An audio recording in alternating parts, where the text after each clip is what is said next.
하이브리드라는 단어가 요새 긍정적인 의미로 많이 쓰이고 있죠. 차량에도 쓰이고 각종 분야에 쓰이던 이제는 항공사에도 하이브리드라는 명칭이 있습니다. 국내 유일의 하이브리드 항공사라 주장하는 에어 프리미어 항공사의 미주 노선을 한번 타봤습니다. 자, 이제부터 그들이 진짜 하이브리드인지 아니면 하이로우인지 한번 알아보겠습니다. 저는 직업상 미주 노선을 많이 탑승을 했고요. 보통 10번을 탑승하면은 국적사 A를 7번, 국적사 K를 2번, 기타 등등을 한 번 정도 탔다고 보면 됩니다. 몇 번을 탑승했는지는 제가 기억력이 아주 좋은 편도 아니고 까마득해서 스타 얼라이언스 최상위 등급 회원 자격을 가지고 있다라는 것으로 저의 탑승 횟수를 가름하기로 하겠습니다.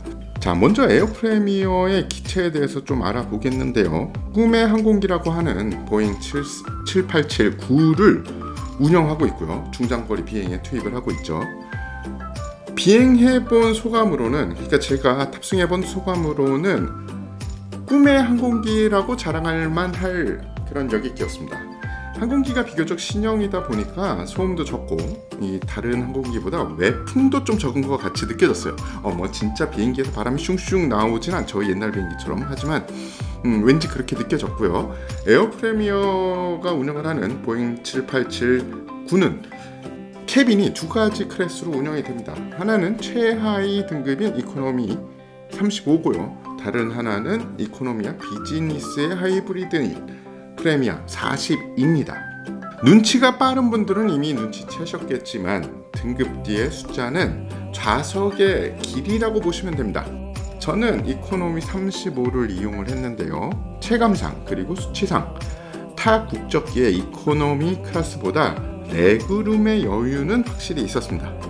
좌석 역시 최신기답게 문제가 없었고요. 최하위 등급인 35에도 12인치 풀 HD 모니터가 설치되어 있어서 각종 엔터테인먼트를 즐기기가 좋았습니다. 엔터테인먼트 시스템 이야기가 나온 김에 좀 말씀을 드리자면 기계적인 요소는 참 좋았는데요. 단점은 프로그램이 너무 단조롭다는 거죠. 현재까지는 영화와 예능 모두 한국 컨텐츠만 상영이 되고 있었습니다. 외국 손님에 대한 배려는 아직까지 그리 있어 보이지는 않았는데요. 아마 그들에 대한 배려는 외국 손님이 점점 많아지면 차츰 나아지지 않을까 싶습니다. 4시간 이상 운행하는 노선에는 고품격 기내식과 스낵 제공이라고 쓰여 있는데요. 여기에는 조금 의견이 분분할 것 같아요. 일단 갈 때 2회, 올 때 2회 기내식을 먹었는데요. 기내식 가격은 비행기표에 포함되어 있고요.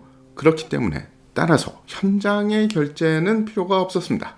보통 한 끼가 나오면 한식과 양식 중에 승객이 택 1을, 그러니까 하나를 선택하는 게 가능했고요. 주식은 닭고기 덮밥, 돼지고기 덮밥, 파스타, 새우죽 등 이 한식적인 메뉴와 양식적인 메뉴, 이렇게 두 가지 메뉴가 주식으로 제공이 됐고 그 중에 승객이 선택을 하게 됩니다. 저는 LA까지 가면서 총 4끼를 먹었습니다. 그러니까 왕복을 한 거죠. 그래서 경험상으로는 주식의 맛과 품질은 나쁘지 않았습니다. 근데 이게 과연 고품격 기내식인지는 약간 의문이 갔어요. 특히 주식과 함께 제공되는 부식 같은 경우에는 타 국적기 이코노미 클래스보다 양은 좀 많았는데 고품격이라는 단어가 쓰여야 하는지 좀 의문이었고요. 그리고 주식하고 이제 부식 딱 두 가지가 제공이 되는데 그 부식이 주식과 하모니가 잘 맞는지 거기에 대해서는 저는 사실 좀 의문이 들었습니다. 비행을 하면서 무슨 미슐랭이냐, 미식 여행이냐 라고 이야기하실 분들도 있겠지만 그리고 너 정말 입맛 까다롭다 라고 말씀하실 분들도 있겠지만 고품격 기내식 제공이라고 말씀하셔서 제가 한번 까타를 뿌려봤습니다. 그리고 스낵이 제공된다고 하는데 이코노미 35 기준으로는 무료로 제공되는 것은 물과 커피 딱 두 가지고요. 나머지 소다나 주스, 과자, 라면 등은 다 유료 구매 후 취식을 해야 합니다. 어떤 식으로 구매를 하느냐? 일단은 메뉴를 고르고 그리고 캐빈 크루를 불러서 이 메뉴를 먹고 싶다, 이 메뉴를 구입하겠다 하면은 그쪽에서 일단 카드를 받을 수 있는 기계를 가지고 오셔서 이 카드에다가 카드로 결제를 하고 그리고 영수증에다가 자신의 이름과 연락처를 적는 그런 시스템이었습니다. 뭐 어떤 거냐에 따라서 가격은 다 달랐지만 음료수 같은 경우에는 한 3,000원 정도였고 3,000원 정도로 기억을 하고 있고요. 그리고 주류 같은 경우에는 뭐 5,000원, 6,000원, 7,000원, 8,000원 뭐 세트로 이렇게 판매되는 것도 있었고요. 그리고 칵테일도 있었는데 뭐 칵테일은 좋은 아이디어 같았습니다. 가격은 적당하냐? 뭐 그렇게 나쁘진 않았어요. 예, 제 기준으로는 그렇게 나쁘지 않았고 미국의 국내선 항공사들에 비교해서 가격은 좀 뭐 비슷하지 않았을까라고 말씀을 드릴 수가 있을 것 같습니다. 자, 그 다음엔 술인데요. 비행기를 타면은 술을 마셔야지 잠이 온다, 혹은 뭐 술을 마시는 재미로 타신다, 이런 분들도 간혹 계세요. 그리고 이 국적기에서는 대부분 미주 노선에서 이 술을 무료로 제공을 했죠.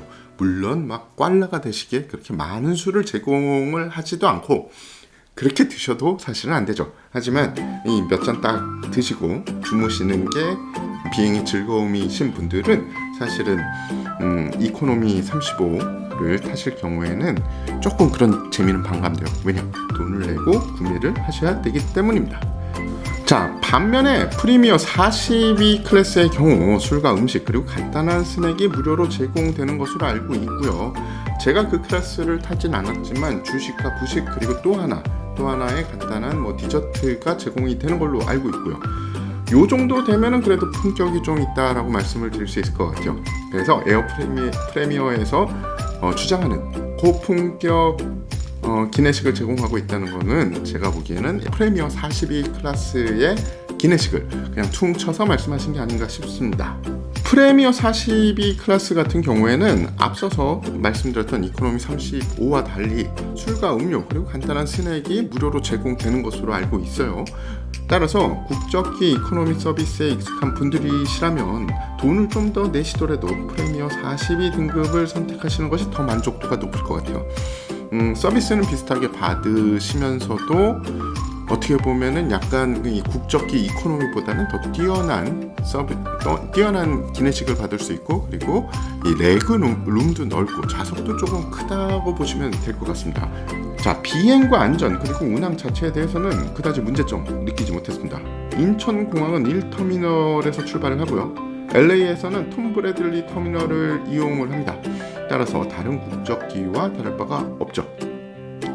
에어 프리미어의 멤버십은 블루, 골드, 다이아몬드 세 가지로 나눠지고요. 1,000원을 기준으로 각기 다르게 포인트가 적립이 됩니다. 예를 들자면 1,000원에 7포인트, 10포인트 이런 식으로 달라지는 거예요. 현재까지 높은 멤버십을 가질 경우에 주어지는 특자는 위탁 수화물 몇 회 무상, 좌석 업그레이드 몇 회, 기내 우선 탑승 정도고요. 별도의 라운지를 들어갈 수 있는 그런 혜택은 없어요.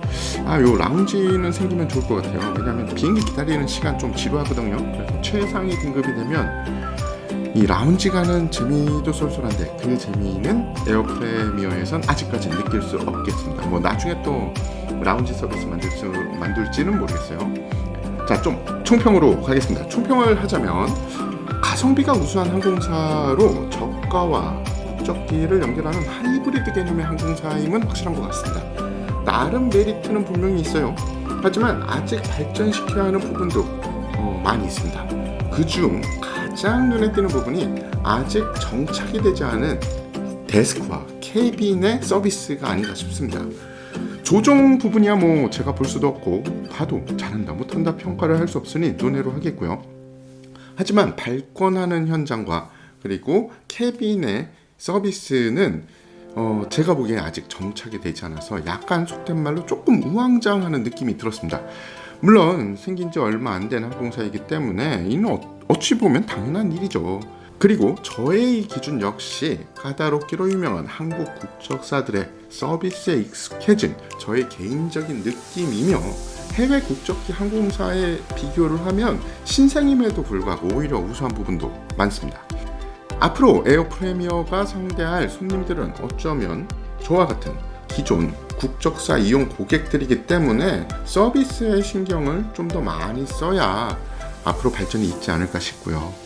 가격대 메리트도 사실 성숙한 서비스를 이길 수는 없다라고 생각을 합니다.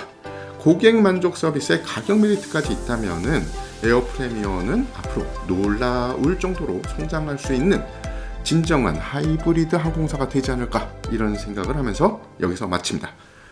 태상호의 밀리터리 톡, 오늘은 밀리터리가 아닌 하이브리드 항공사에 대한 이야기를 해봤습니다. 감사합니다. 태상호입니다.